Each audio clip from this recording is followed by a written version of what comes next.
Before we go into today's lectures, we must see what we have studied in the last lectures. We have seen that equity is the base for the law of trust.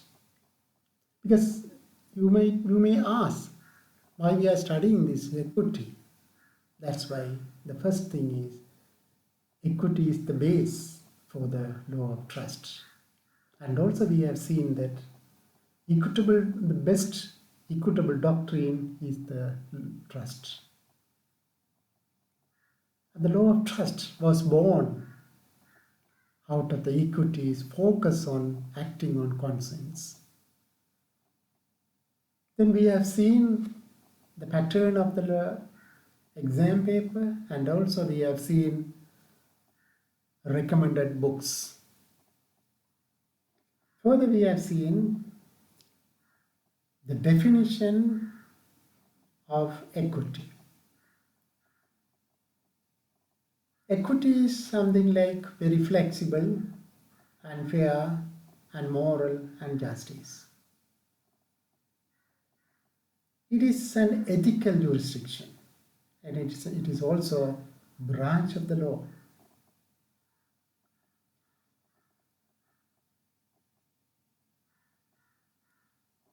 The jurisdiction evolved to achieve the justice and also to overcome the rigors and deficiencies of the common law. Equity assisted the law when or where it is defective and weak.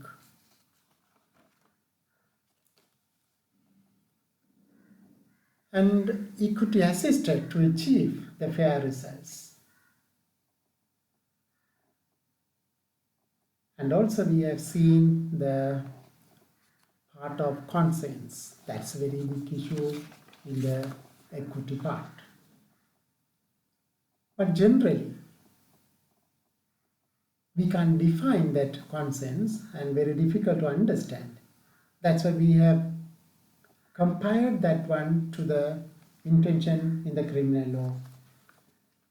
Whatever it is, the establishing a meaning for the term conscience will be a difficult one. But anyway, from the beginning, from the beginning in the sense from the 13th century, first of all, the king heard the matters and decided the matters in accordance with the conscience. Later on, chancellor appointed, then the chancellor heard the matters and decided according to his conscience, as well as the conscience of the king or monarchs. Hence, in other way we have said that the chancellor must judge the defendant. When you say judge the defendant, in the sense, we must see whether this defendant had some sort of good conscience to do certain acts. That we have compared these things, the last in lectures, we compared those things with the mala fide intention, bona fide intention. That was the matter that we have studied in our previous lecture. Today we are going to see what is common law. Always we common law, common law, common law. What is common law? That we will see. It is impossible to understand any part of common English law without understanding the English history first. We must know the history. Then only we will be able to understand the common law. The genesis of English polity and the structure of its legal system are the result of Norman invasion in 1066, by which William I seized control of entire kingdom. The composition of that kingdom had itself been the result of hundreds of years of consolidation of warring tribes. The development of England and Wales as a single legal jurisdiction results from the hundreds of years of war of conquest fought by insurgent English against the Welsh. Scotland retained its own distinct legal system, despite of the Act of Union 1707. The Norman conquest forms the point of time at which the Normans introduced an entirely new legal system to England. And first of all, when you see this one, what we have studied now, the England and Wales as a single legal system, they had their own different, distinct system in England and Wales. The Scotland, it had some different own system, distinct system for their jurisdiction, or whatever jurisdiction given to Scotland. Now the Norman conquest forms the point in time at which Normans introduced an entirely new legal system to England. That earlier system, there were two systems, one system for Scotland and other system was there for England and Wales. Now after these Norman seized this entire area of British, introduced a new system to the whole kingdom. It was the first time that kingdom had such a single legal system. Hence the term common law was coined to mean this new system of legal principles created by the English courts, which was common to entire realm rather than being a patchwork of rebel customs applied unevenly.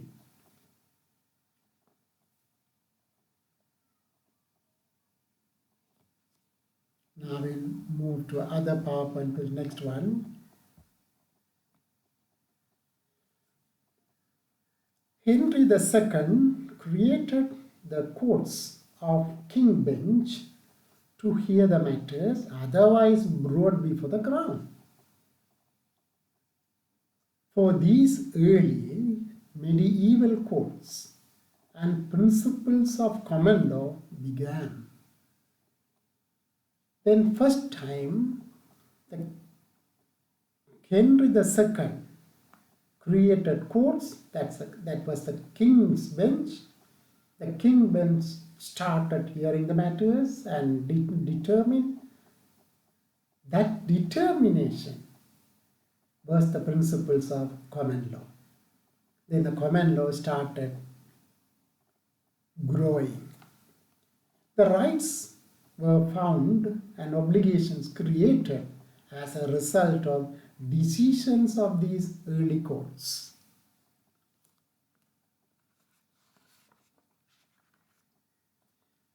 But still, they are remained,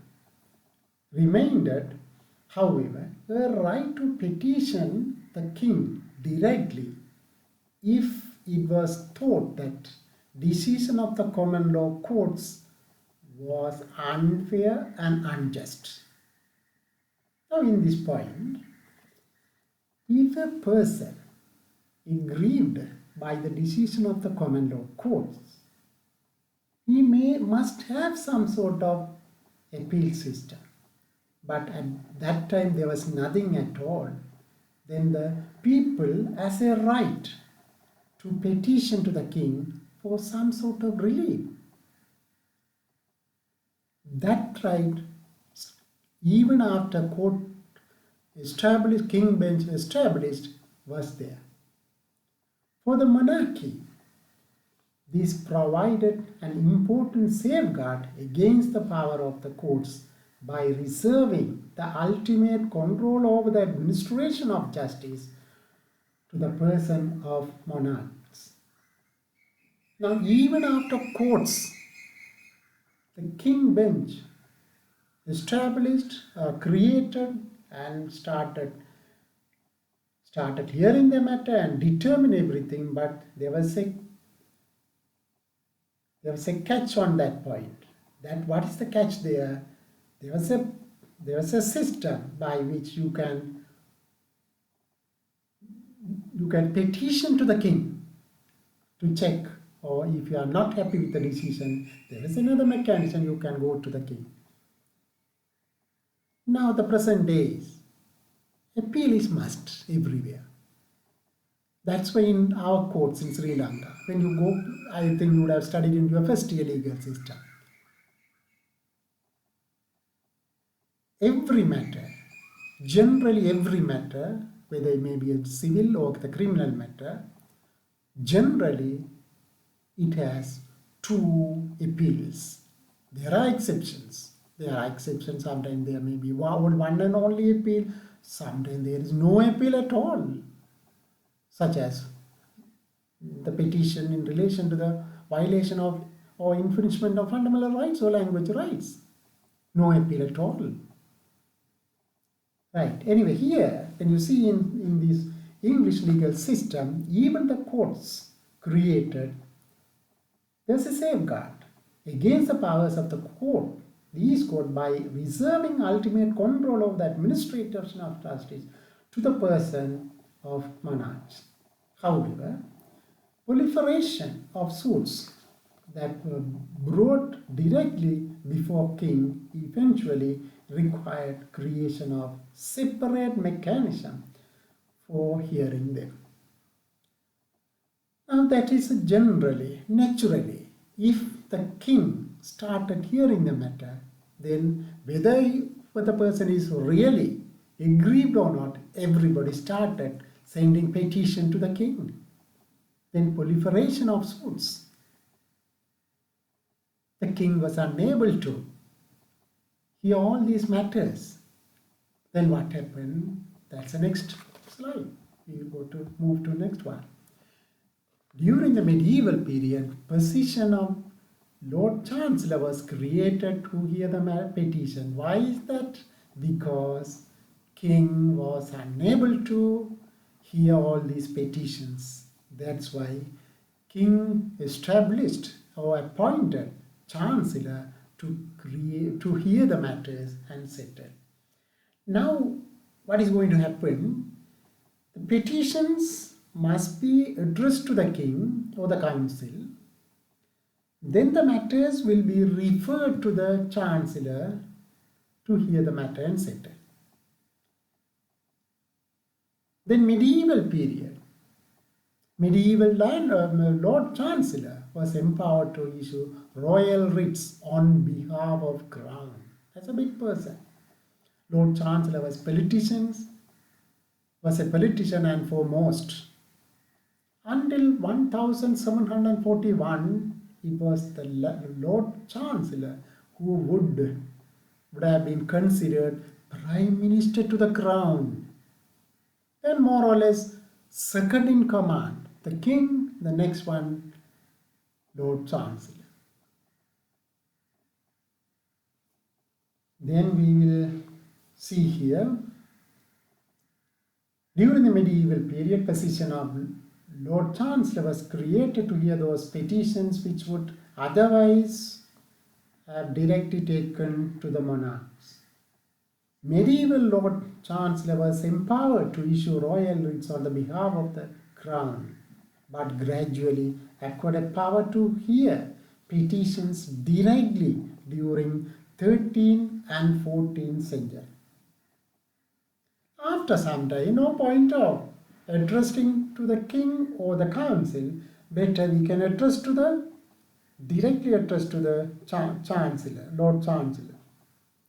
As a result, Lord Chancellor's discretion broadened. Lords Chancellor were taught to ignore the precedent and decide what judgment to make entirely in accordance with their own caprice. The Lord Chancellor was a politician first and foremost that we have seen, and before 1741. It was the Lord Chancellor who would have been considered the Prime Minister to the Crown. That's very important. Such a big person.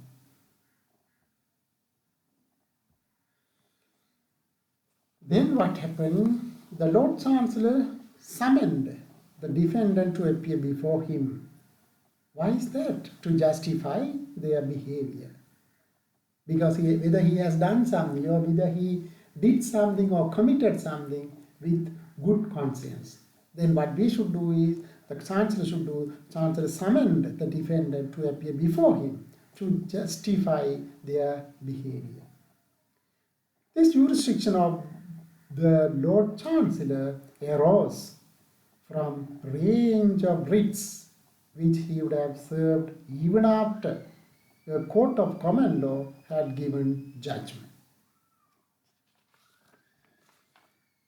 In fact, the Lord Chancellor would be concerned to ensure that individual defendant had behaved properly and would not be seeking overturn any rule of common law. But anyway, he did like that way.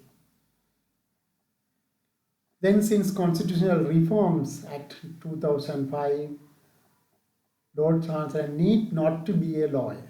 He must be qualified by experience. Then in times, number of petitions brought before the Chancellor became so numerous that separate system of courts was created to hear those cases. That was known as Court of Chancery. Now in this point, when you arrange like this way, first place, common law, the right, there was a right to write a petition to the king. It was there from the beginning. Then the common law courts, that's a king bench and other common law courts established. Then the person aggrieved by the decision of the common law court, they had that right to write a petition to the king. That was there, then they did accordingly. Then the king was unable to handle these matters, then the king appointed chancellor. Then the chancellor was unable to handle all these matters, especially the administrative matters, then there was a separate system required or mechanism required. That was established. That was the courts of chancery. That was the administrative division of the chancellor. Lord Chancellor's intervention gradually developed a distinct body of law called equity, which was well established by 15th century. Now, slowly and gradually, the Lord Chancellor intervened in more or less all the areas and developed a distinct body called equity. That's why we say that equity is a branch of the law. It was well established in the 15th century. From then on, the Chancellor's jurisdiction was exercised through what later becomes Court of Chancery. Equity is the branch of the law that we have seen before Judicature Act. Really speaking, Judicature Acts of 1873 and 1875, you will see later, was applied and administered by the Court of Chancery. The developed system of law has been assisted by the introduction of discretionary powers to do the justice in particular case where the strict rules of law cause injustice or hardships. Now here the issue was like this way. Common law courts heard the matters and determined in accordance with the common law. There was no such power known as discretionary power. Then later on, the system of law assisted by introduction of discretionary power. Then thereafter only the discretionary powers given to the common law courts. Then the common law courts, if the law is strict, law is rigid, then they can apply the discretionary powers and find the justice. Then wherever the rules of the common law cause hardship or injustice, then the common law court exercised the discretionary power to give some sort of justice. Equity is the body of rules which evolved to mitigate severity of the rules of common law. If there is a rule, say suppose common law was there, the common law courts were there, then when they exercise, the common law courts exercise the powers, they heard the matters and determine accordingly.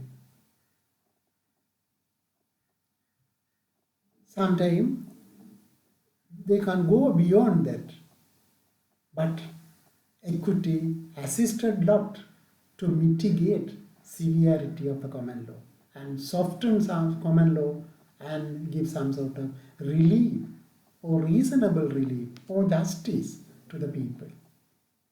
Its origin was exercised by the Chancellor of the residual discretionary powers of the king to do the justice.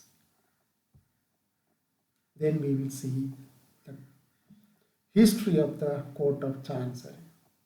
At the end of 13th century, if common law courts fail to do justice, then a aggrieved person might petition to the king, that we have seen. From early times, the petition seeking king's extraordinary justice seems to have been referred to the Chancellor, that also we have seen, because king was unable to hear all these matters or petitions and settle down or giving relief to the such people. That was very difficult for him. Then what happened? Chancellors came to the scene. The petitions are found addressed to the Chancellor and Council. This procedure came more frequent by end of 14th century. Started at the end at the 13th century. Now the 14th, more than 100 years. The development was something more than 100 years. This procedure became more frequent. By the end of the 14th century, petition began to address to Chancellor alone, like a person who was the judge there, seems to be a judge there. Then the people started addressing directly to him, not to the council or not to the king. As the practice became habitual and the reference was frequent, the Chancellor and his office of Chancellor inevitably acquired the characteristic of court. Then this is something like a practice for years and years. Then the Chancellor and the Chancery division, or the office of Chancery, all became like a court. Then the Chancellor made a decree upon his own authority. In medieval period, Chancellor's jurisdiction was vague and undefined, as well as subject matter of the petition which invoked it. Now this is very interesting point here. Because first of all, king heard the matter, then the Chancellor appointed. Now Chancellor appointed to give some sort of relief in accordance with the conscience. Then what happened? There is nothing, it is the jurisdiction. When you see the jurisdiction of the Chancellor, there was nothing at all. It was vague and undefined, nothing defined. There is nothing, there is no scope, there is no limitation, there is no restriction. That's open. Just appointed Chancellor, and if you receive any sort of petition, you can hear and settle. Then what is a subject matter? He has the power. Whether it's a criminal matter, whether it's a civil matter, nothing mentioned there. Then the subject matter of the petition which invoked it. Whatever petition, whatever subject matter, then Chancellor heard the matter and determined in accordance with his consciences. Or sometimes we can say he has given the judgment in accordance with the conscience of the king. The basic basis of the intervention, why he has intervened to all in these matters? Because simply there is a necessity on the ground of conscience. There's a justification. There's an unjust, there's a unfair or injustice occurred. Then on the ground of conscience, he was able to intervene in each and every matter. His authority was unquestioned in the case of fraud and breach of confidence. Nobody is there to hear any matters against Chancellor. During the medieval period, Chancellor was most important person in the country next to king himself. Then that's why we have seen he was described as a prime minister to the crown. Here, the mainland describe him as the king's secretary of the state for all the departments. More or less, he was the second in command. One of the important functions of the Chancellor was to issue royal writs and interpreting new ones. The Chancellor would have some influence on the development of law. Definitely, because when you issue the royal writs, there are some influence. Chancery court contributed a lot to the development of law. The cases referred to the Chancellor and Chancery fall within two main groups. Now, earlier we have seen any case, anything and everything heard by the Chancellor and determined according to his conscience. Now, not like that. Case referred to him, the Chancellor and Chancery division, fall within two groups. The first group that we have seen earlier also, where the law was defective. Where the law was defective. And secondly, those where there was a theoretically remedial common law, but petitioner was unable to obtain it. Why? Because of disturbed state of country, power, wealth of other party, the defendant. And the first one that we have seen, if there is no common law, if the common law is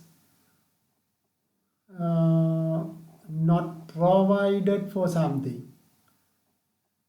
if there is no provision or no precedent in the common law, then no point of going to the common law courts, because common law courts are always restricted to the common law.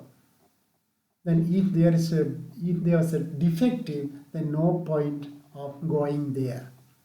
Then you must go to the, as a person, he should go to the Chancery Court, where you can get some sort of relief in accordance with the conscience. That's the thing.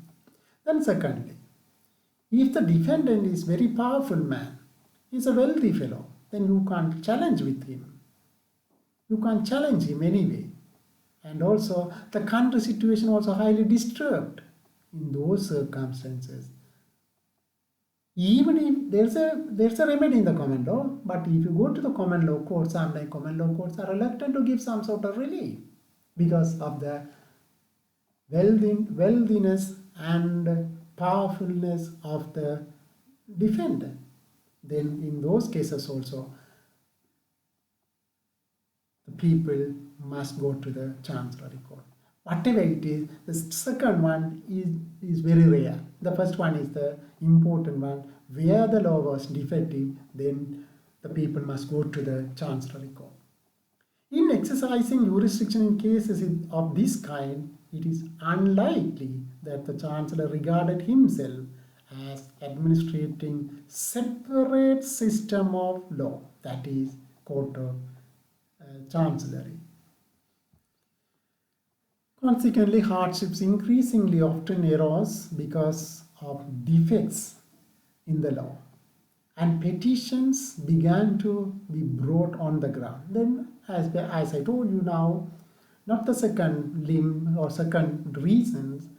We have seen two reasons. The first one is the defective law. Second reason, wealthiness or powerfulness of the defendant. That's the second reason you leave out, whatever it is. The first reason is the main reason, that reasonable reason where there is no common law or the common law is defective. Then the petitions began to be brought on the ground. In giving the relief to these cases, new law was being created. Whatever, now there is a defective law, there is no law, or the common law was defective, then the people came to the chancellery court. The chancellery court has gave the decision or has given the decision or determination. In that case, that decision itself, law. That was the equity, that was the law. It was the new law which became known to as equity. In contrast, common law dispensed in the common law courts. Conflicts between the jurisdiction was reduced by the fact that it was a cardinal rule of the Court of Chancery that equity acts in personam. Now the issue here. Earlier we said that there is no undefined, that's no defined jurisdiction. The jurisdiction was vague. Now everything is under control now. The conflict between the jurisdiction was reduced because right in rem and right in personam. Right in personam, that's in relation to the person. Then in the cases in relation to the right in personam, only heard by these court of chancellor. If the right in rem, then you should go to the common law court. That's why equity acts in personam. Then the equity court should hear the matters in relation to the act in personam. In the central institution, the trust, chancellor never denied the trustee was the legal owner of the property. Now, even the previous lectures, we have seen that author of the trust transferred that property to trustee. The trustee must hold the property for the benefit of beneficiaries. In that case, in terms of common law, once a property is transferred to trustee, trustee is the legal owner of the property. But chancellor never denied the trustee was the legal owner of the property. Then the common law also agreed and equity also agreed. Who is or who was the legal owner? Trustee is or was the legal owner of the trust property. That's no trouble at all. Merely insisted that trustee was the owner, trustee is the owner, there is no issue, but trustee should deal with the property in accordance with the trust. In accordance with the trust. That means you must act in terms and conditions of the trust deed in accordance for the benefit of beneficiaries. Then the common law and the equity both agreed that trustee is the legal owner of the property. Then the Equity further emphasize on the point that trustee should deal with the property in accordance with the trust for the benefit of beneficiaries. Under Judicature Acts 1873 and 75, the Court of Chancery had almost exclusive equity jurisdiction. Equity acts impersonal. Then all personal matters in relation to the person should come to the Court of Chancery. Rules of equity was not enforced by common law court. Now it's a clear idea is now well established. Now we are now 1873, closer to the 1873. Now the Court of Chancery, exclusive jurisdiction on equity.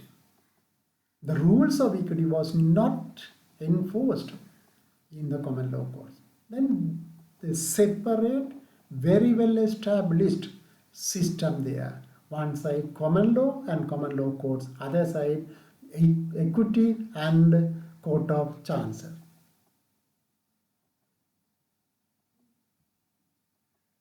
Then what happened? The two systems had a lot of conflict to the extent that by 19th century a number of series of parliamentary reports resulted to the Judicature Acts 1973 and 1875. Now, if there are two systems, different systems, where to go, where to start, how to proceed, all matters in trouble. All matters in trouble.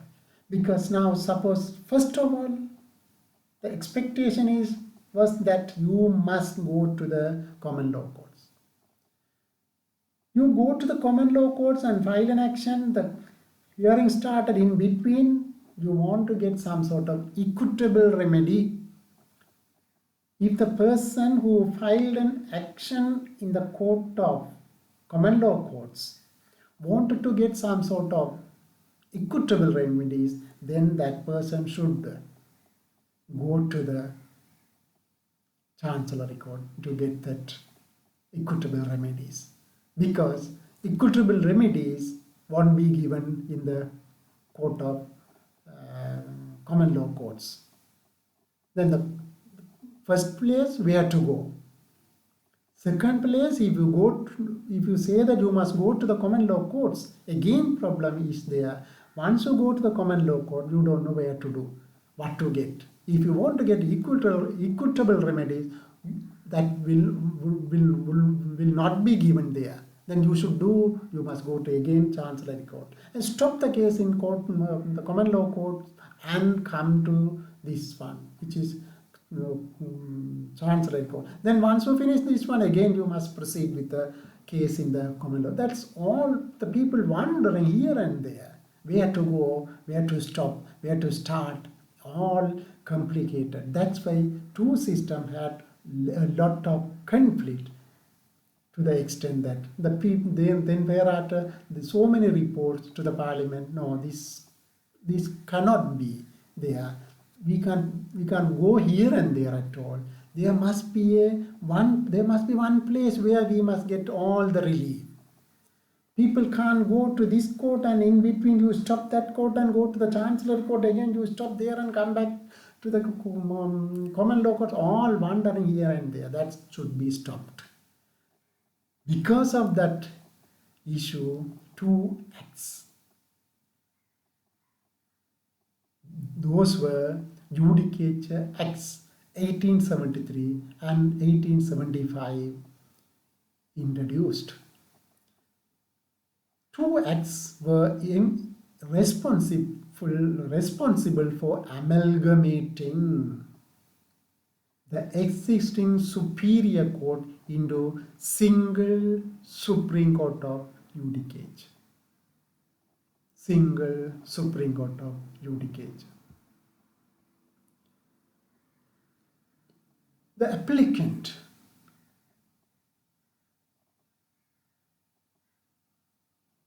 the claimant could only sue at common law if his complaint came within the scope of existing writ.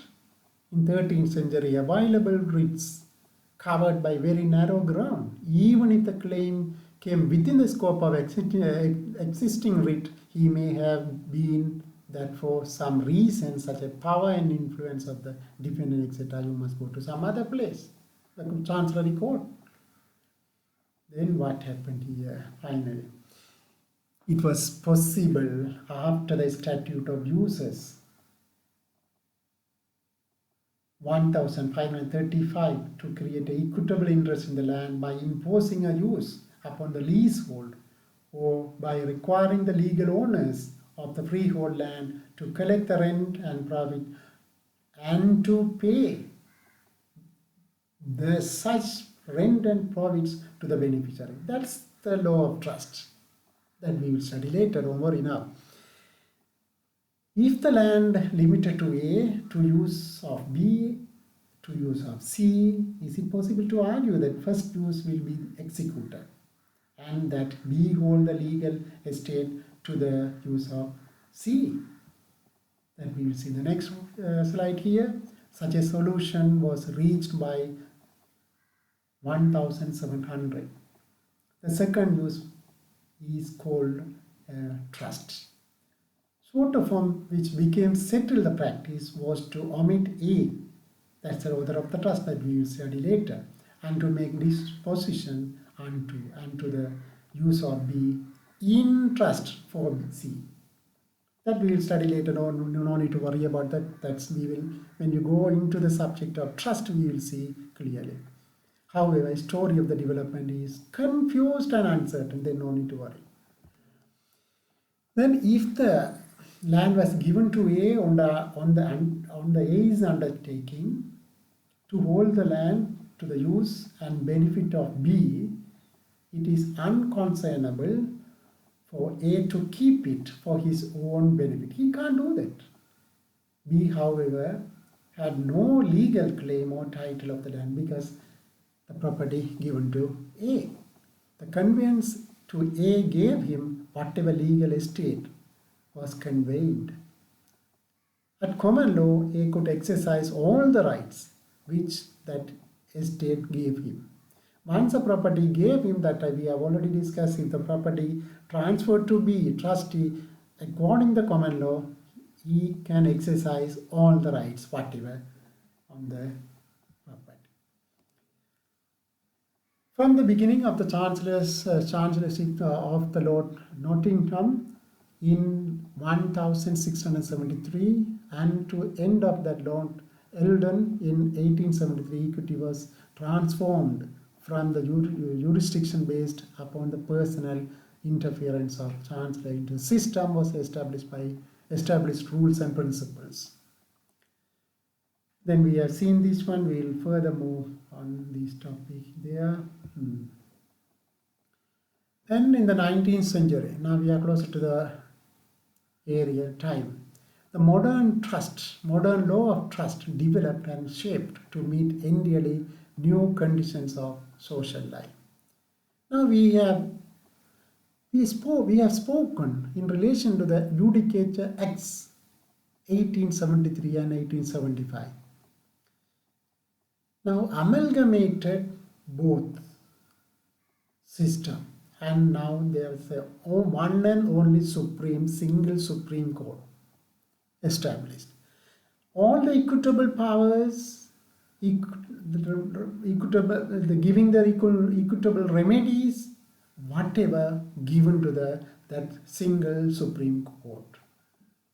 Now the common law courts empowered by this Judicature Act to give equitable remedies.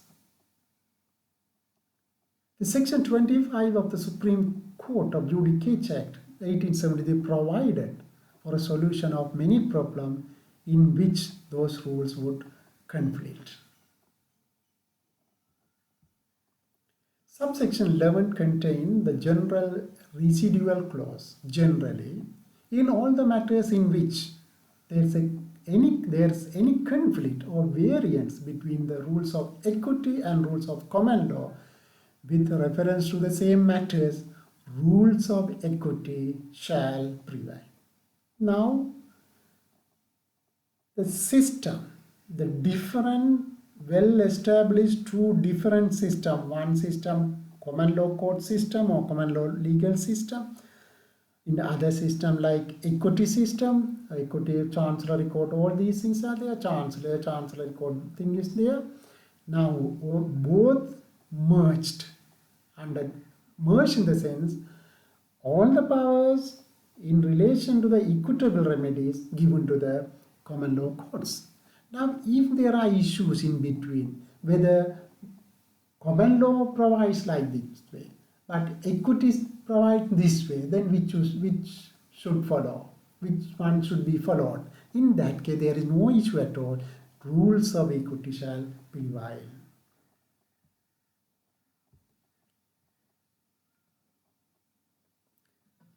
There used to be two comparative distinct set of courts in England. The position continued until enactment of this one. This was removed, the need to sue common law courts for common law remedy, so forth. Now, after 1873 Judicature Act, person no need to go to the common law courts for common law remedies. Or common law, if the person wants equitable remedy, he should go to the chancery court, because now the powers merged. Or the powers equitable, the powers giving the equitable remedies given to the common law court. The common law court fully armed now. Therefore, there is no different system now. There is a one system.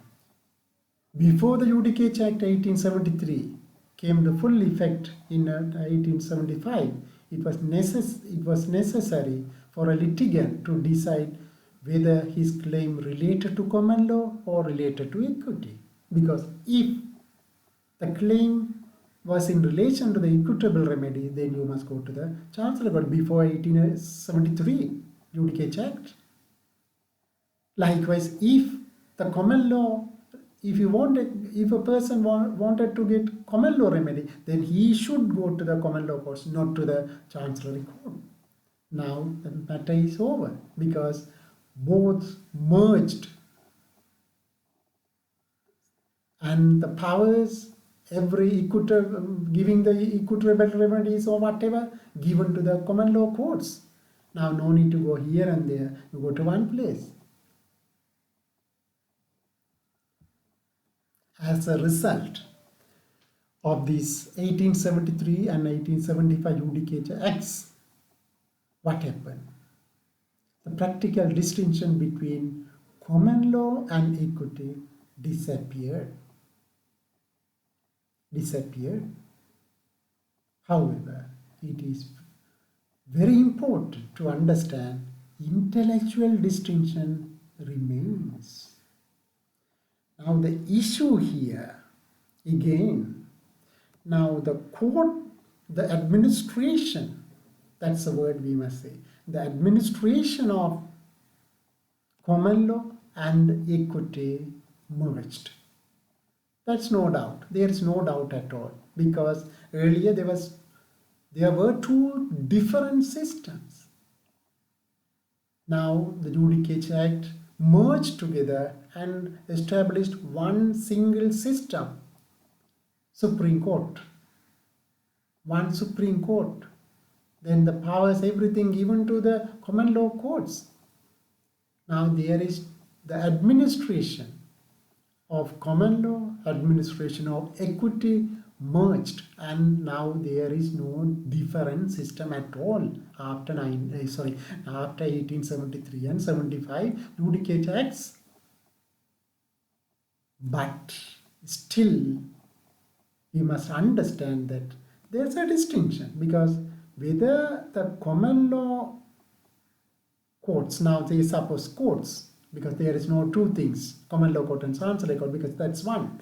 Now, when they use the jurisdiction, when they discuss the issues, what they are using, whether they are using the common law or whether they are using the equity, that was the issue. Therefore, still, the common law remedies, common law system is there.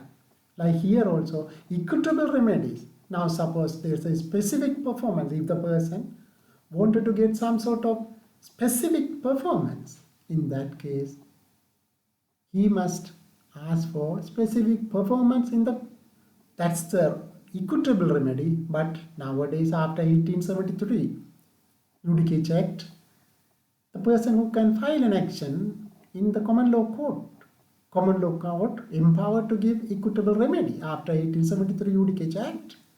But still, even the administration merged, but still equity is equity, common law is common law. But administration is one and same. Now we will see what we have studied today. That's the very important part that we must finish it off. Now we have seen in this one what is common law. When you see that there was a different system, legal system in British, Scotland retained its own legal system. England and Wales, they have their own system. After Norman invasion, all merged and entire kingdom seized by Normans and introduced unique system, a new system to the England. That was one of the reasons we say common law for all the country, common law for the entire kingdom. Then common law word is there. Then the Hentry II established King's Bench. Then only common law as well as common law obligations, common law rights, everything began. Then what we have seen after that, there was a right from the beginning. If the person agreed by any decision, he wrote a petition to the king. Even after establishment of common law courts, if a person aggrieved by the decision of the common law court, entitled, because that's a right, entitled to make a petition to the king. Then what happened? The king heard the matter and decided in accordance with the consent. That's a place where we are using consents. Then he was unable to manage. Then the chancellor was appointed. Then the chancellor was unable to manage administrative work. Then the administrative mechanism established that was known as court of chancery. The court of chancery, the judge like chancellor. Then that was gone equity. Then whatever they have given, the chancellor given, known as equity. The common law court was there. Then there's a two system. One system was there, common law court, and other system was equity or equitable system or common court of chancellor system. Then what happened? Now we merged by 1873 and 1875 Judicature Acts. Because of this amalgamation, now the issue was whether the common law and equity merged. Really speaking, the administration of common law and equity was merged. There is no second word. But still, there is a unique function, there is a unique issue was there. Common law was common law, equity was equity. But administration of common law and equity given to one and single jurisdiction court. That's the thing today we study. We will stop with this one today, and further we will continue the lectures next time. Thank you very much for listening.